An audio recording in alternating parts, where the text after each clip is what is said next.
In this video, we're taking a look at Bitcoin's path to $1 million. This is a huge claim that's put out in the crypto space, so we want to find out if it is actually possible for Bitcoin to reach $1 million, and of course follow the journey along to Bitcoin becoming a world reserve asset just like gold. There's going to be a lot of troubles along the way, but of course we want to try and iron those out. So let's dive into today's video and figure out what crypto can do to succeed in the short term, the problems that we'll face in the short term as well, especially with a volatile year, and what we could expect over the coming years for Bitcoin to reach this $1 million. From the time of this recording, that's a 25 times return on the price of Bitcoin, which is currently $40,000. I like the sound of that, and I hope you do too by smashing that like button. Corny dad joke to begin with. Make sure you're subscribed as well if you haven't already, with the bell notification icon turned on. And finally, quick thank you to the sponsors of the video, Bybit. Link is in the description to get up to $3,000 of sign up bonuses. You can trade spot, you can trade leverage, and also earn yield on your cryptocurrencies with their staking app. Let's dive in. Now, the path to $1 million is not going to be straightforward. I think most of us can appreciate that that's just not how investing works at this point. There's going to be a lot of fears and greeds thrown at us along the journey. And as an example, just over the last 48 hours, we've seen Bitcoin drop into a fake out and then regain a reasonable support zone of, in this case, $40,600. And so that's just in the last 48 hours. We're going to go through many of these sorts of fake outs, retests of support and resistance, sustained up moves, which could last days, weeks, sometimes even months, and then just to see the market give all of it back. And that's going to drive us from our huge greed to not take profits into our huge fear to wishing that we had taken profits just those few weeks ago. So if we're going to overcome these emotions in a market, which we can see over hours, days, weeks, it happens all the time, then that's going to allow us to hold in for the longer term gains for our long-term portfolio. In this case, looking at Bitcoin reaching $1 million. The fear and greed chart is another one I like to take a look at just to give me an idea of what's going on in the market. As we can see, the market's still sitting around fear. And if we take a longer term outlook, just looking at the max here, we can see during the periods of extreme fear have been some of the great times to buy Bitcoin, and during the extreme greed are either good times to not be buying Bitcoin or selling some of that BTC or even some of our cryptos to take some gains back to then buy back in the dips. So just to repeat that again, it could be a good time to not be buying and also eventually selling. Because like we could see from 2020 and 2021, there was extreme greed happening in December of 2020, but the market had nowhere near reached its peak. It was only sitting around $19,000 to $20,000. That peak didn't come until February, March, and April, and we could still see there was some extreme greed in February, and then that greed started to subside before it crashed into extreme fear. So these times can be great for not buying as good signals, and then also selling some of that pot. Now, a common question that comes out of that is, why don't you just buy and hold for the whole journey if you think it's going to go to $1 million? Well, the simple answer for me is that there are some good swings to be played along the way. Now, I think the swings are much easier in altcoins because you have much bigger booms, and then the busts happen to be 70, 80, 90, sometimes more than 90%. And so there are some massive, fantastic swings to be had. And now, if you only have limited funds and you want to increase your Bitcoin supply, then there's going to be good opportunities to not buy, and then other good opportunities to be buying more. And of course, again, we need to have opportunities to sell some of that cryptocurrency and then buy back at the fear. And so once that can be established into a plan that works for you, then that's going to give you a much bigger advantage of just buying and holding and hoping that it does go to $1 million. The other benefit to taking profits is to protect your capital. If you want to have a risk-free portfolio, you're going to need to take some of those profits out so that you can recover the cost of the capital that you've put into the market. This is how I set up my altcoin portfolio. I talk more about that in Patreon. There's a link in the top of the video description to learn about how I trade and invest in cryptocurrencies. It's trading those swings and obviously protecting my position. But in a simple sense, I put this idea to you when it comes to buying and selling, taking some profits and just making sure that your portfolios eventually are risk-free. And risk-free can just mean playing with the market's money. Once you've made enough profits, you've got your initial capital back, and that gives you the opportunity to get back into the market with that initial capital, put it to work somewhere else. A 25x might seem like it's a little far-fetched, but as we can see from December 2018 to the current top in 2021 in November, it's basically been a 22x return. So 2100% here.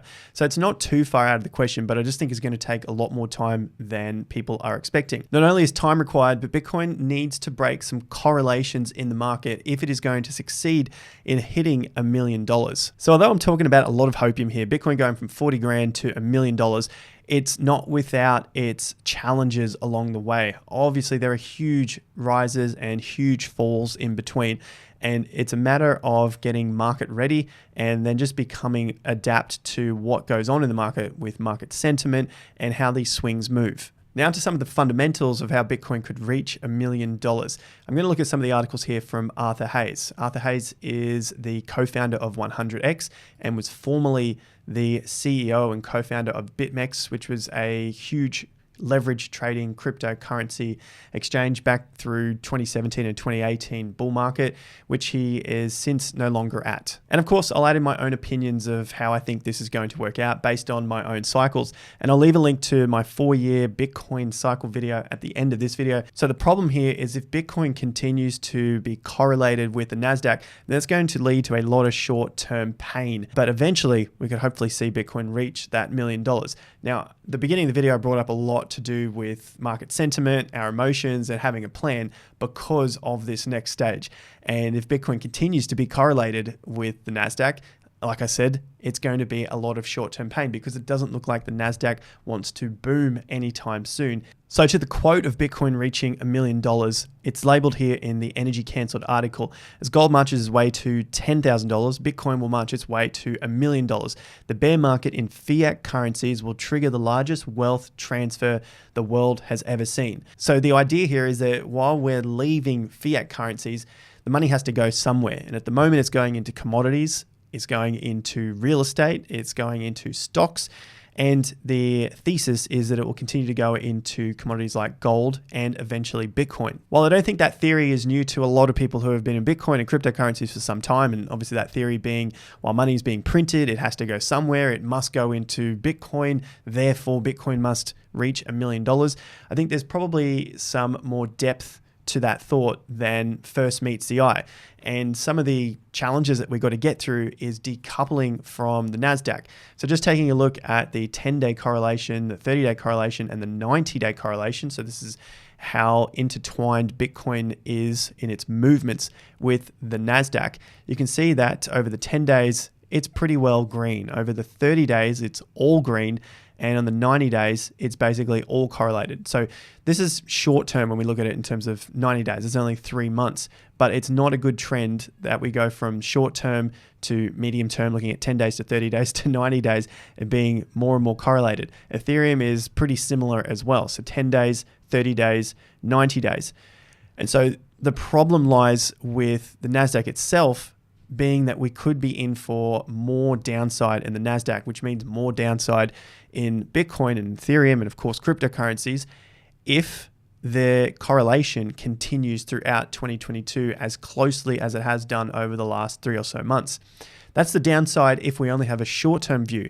If we have a longer-term view and we still have capital reserved, then obviously lower prices could mean better buying opportunities for Bitcoin and Ether, which is what I've talked about on the channel here as well, which is I'm not getting overly excited for the lows that have come in for Bitcoin and ETH. I do think we're going to see some further lows in the market, something significant in 2022. I don't know why that would happen, but it definitely looks like the market is setting up for that, especially as we can see from the NASDAQ, if we use that correlation, and then moving that or tying that over to Bitcoin and ETH. I never take any view in the market as 100% gospel. It's just a matter of what the market is showing up at this time in short term and longer term.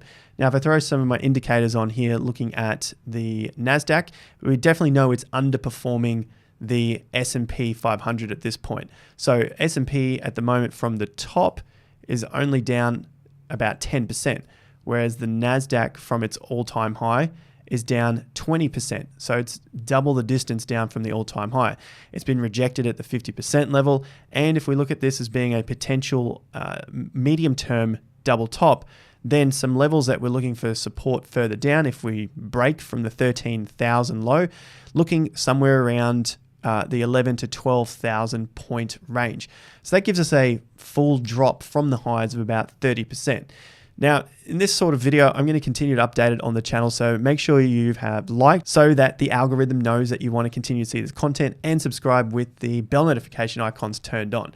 So we're going to continue to follow up with what's going on here and how this relates to Bitcoin and Ethereum and cryptocurrencies, of course.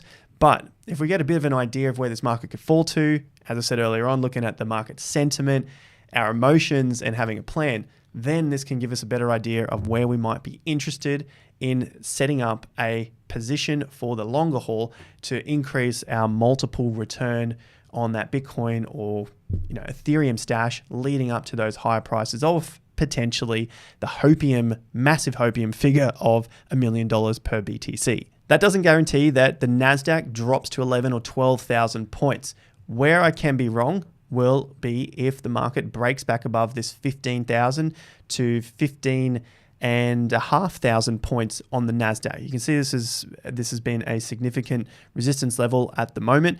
Should the market break back above and close above these levels, probably within 2022, then it would look like we're in the clear and we're not going to fall to those lower levels and the market's ready to move higher. So we've got to take positions on both sides because there is no guarantee, there is no crystal ball. There's only just forecasting, and we have to have an idea of the probabilities of each direction happening, the downside and the upside. Now, for more fundamental points, looking at inflation. The Fed and most other major central banks are currently engaged in a kabuki theatrical performance of fighting inflation. As I've said many times before, the goal is not to actually fight inflation, but to appear to fight inflation so that domestic politicians can survive an angry populace that works more but can afford less. So essentially, the politicians don't need to actually do anything apart from look like they're doing something. And so if we're trying to fight inflation, then the central banks must start tightening and tighten some more and potentially increase those interest rates. And so this is then going to put pressure on the tech and the speculation, again, potentially driving the prices down. So a lot of this fundamental analysis is leading to that same sort of picture, potentially, again, in 2022. One final thought here is that many crypto market pundits believe the worst is over.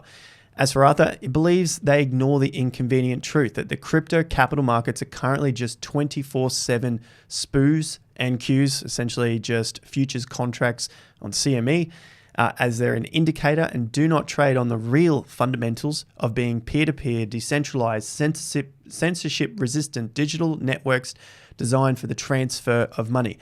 And so this is being seen with the correlation in the NASDAQ. It's essentially just showing that it's a 24/7 indicator of the futures markets of the NASDAQ and the S&P rather than that of gold.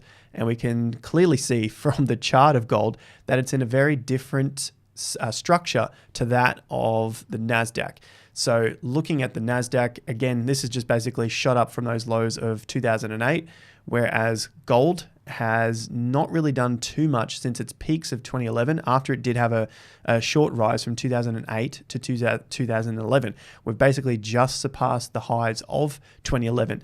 And so the point here is that Bitcoin needs to decouple from technology. It needs to decouple from the tech sector, and it needs to go more in line with gold if it is to become a world reserve asset. Now, I think it does have some time to do that. It definitely has plenty of time to do that. It's an early industry. It's 13 years old for Bitcoin, whereas gold, we know, is obviously thousands of years old. Although Bitcoin has a very strong case to reaching $1 million per BTC, it's obviously going to come with a lot of patience and a lot of understanding of market sentiment, our emotions, and of course, sticking to a plan. It's got its problems set out for it. It's very correlated to the NASDAQ along with Ethereum and other cryptocurrencies, and it needs to move more towards gold's. And that is of gold's market movements while the Fed tightens interest rates and the rest of the stock market starts to decline. Overall, I've got high hopes for Bitcoin over the next 3 to 5 years. Will it reach $1 million in that time frame? I honestly don't know, and I don't think anyone else has the exact answer to that. But of course, if we continue to see higher lows being formed on Bitcoin, then I think it sets the stage for Bitcoin to become decoupled from the NASDAQ and start to move more in sync with something like gold. But until that time comes, I'll continue to take my profits on cryptos and start to store them away in other cryptos and, of course, real estate. You can find out more about how I trade and invest in real estate and cryptocurrencies using the link down below for Patreon. Don't forget your chance to score up to $3,000 of sign-up bonuses with our channel sponsor Bybit. Link is in the video description. Check out the 4-year Bitcoin cycle video right here that I've got a link to. Like and subscribe to the channel. I'll see you at the next one. Till then, have more fun to get more done.